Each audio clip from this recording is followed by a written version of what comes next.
প্রিয় মা বোনেরা, আপনাদের জন্য জান্নাতের সব কয়টা দরজা খোলা থাকবে। যে কোনো দরজা দিয়ে ইচ্ছা হবে ওই দরজা দিয়ে প্রবেশ করতে পারবেন। যদি আপনারা 4টি আমল করতে পারেন, আপনাদের জন্য জান্নাতের দরজা খোলা থাকবে।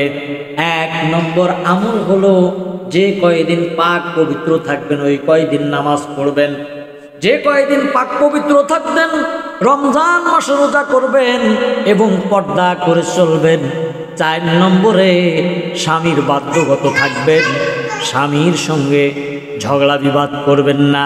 কোনো নারী যদি এই 4টা আমল করতে পারে, ওই নারীর জন্য আল্লাহর সবগুলো জান্নাতের দরজা খোলা। প্রিয় ভাই ও বোনেরা,